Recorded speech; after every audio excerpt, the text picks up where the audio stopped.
Hi again, it's Mingzi, and in this video we are going to look at some basic demographic information and see if there are any correlation to the 2018 election results in New Brunswick. So why do we care about demographic information? Well, different party has different platforms that cater and appeals to groups of people. So we need to know about people first, and that way we can help and see what kind of voting behavior they might make based on who they are and what these people are.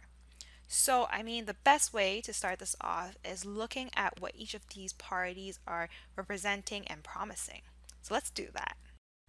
So, we're going to go through a brief tour on some of the promises that these winning parties from 2018 has been making leading up to the 2020 election. Those promises can cater towards a specific demographic, so I'm going to highlight some of them. Here we are looking at the Progressive Conservative and what they've been promising these past couple of weeks. Funding for schools, environmental protection, um, developing a world-class trail, improving healthcare system for seniors. So you get the idea of the demographic and the people that they're targeting. Now, looking at the Liberals and see what they've been promising. They are promising to help restaurant industry to recover from COVID-19, eliminating provincial share of interest rates on student loans, um, creating a safe and affordable place to work and live, as well as affordable housing. So a lot of affordability in here.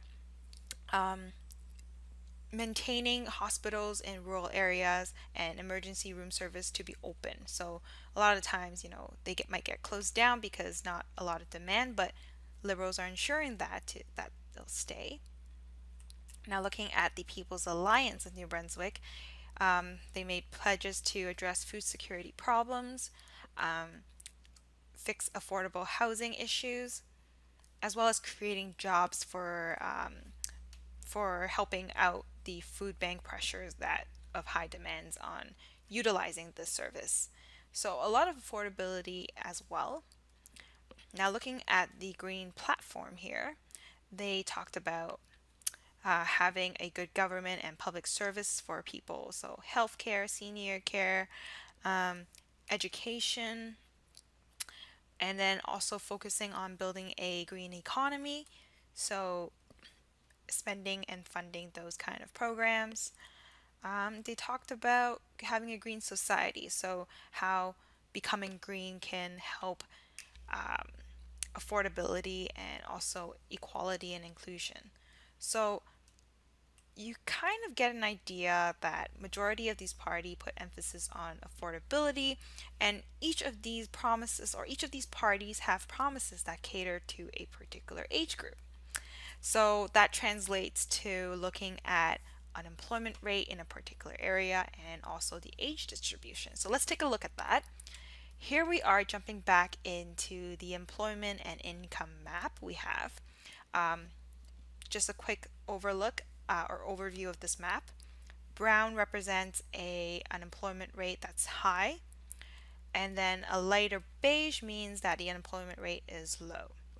So if we filter that out by winning Liberal ridings, you can see that the unemployment rate for that these regions have voted for Liberals, they're below the provincial average. So a lot of unemployed people.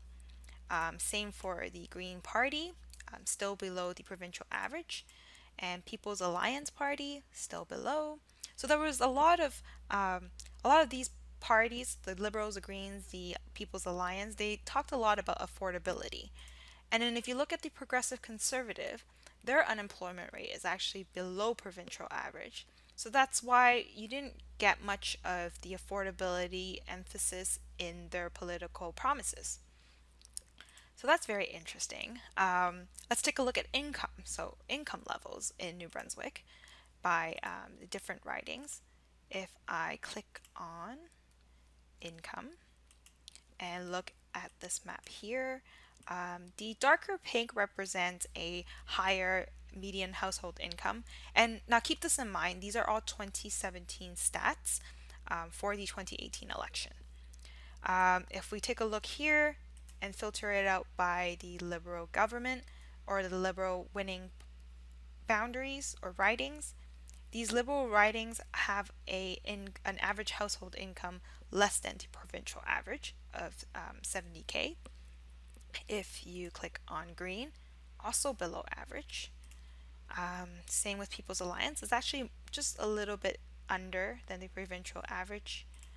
And if we look at Progressive Conservative, um, ridings that have voted Progressive Conservative, these ridings or these area tends to have a higher income than the provincial average. So the correlation here seems to be that people who are economically well off or employed with a job, they tend to vote for Progressive Conservative. And people who are just making ends meet or unemployed are voting for Liberals, Greens, and People's Alliance Party. And these are the parties who are putting a lot more emphasis in improving affordability issues and job creation. So that might be the correlation into helping us predict what the election result might be in 2020. Now let's also look at another factor, which is age group. So let's take a look at that map.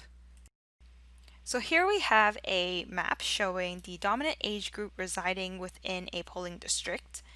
And so purple here represent baby boomers, Generation X is represented by pinks, millennials are represented by blue, and Gen Zs are represented by green.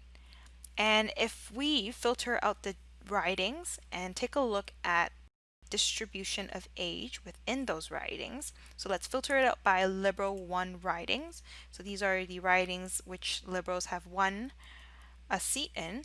We can see that majority of these people living in these ridings are between 50 to 70. So the baby boomer and late Generation X kind of category.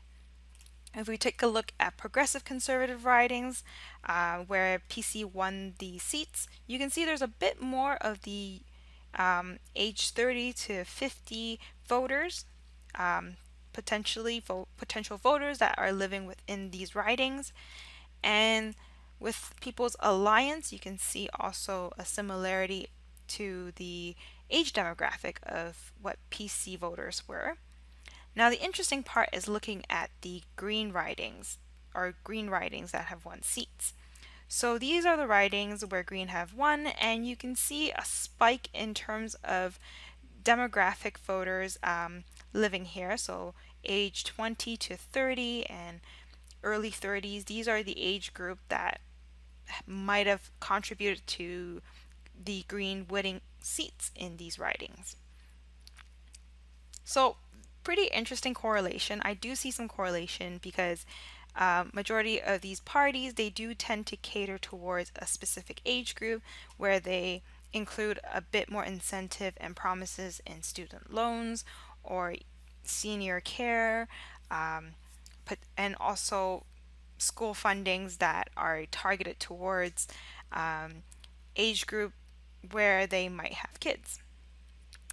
So both of these maps are somewhat in a correlation to the 2018 election results.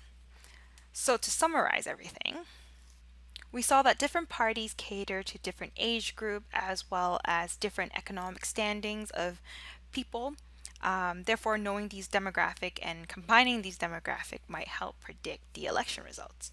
In the next video, we are going to look at other demographic attributes that weren't discussed in this video. So stick around.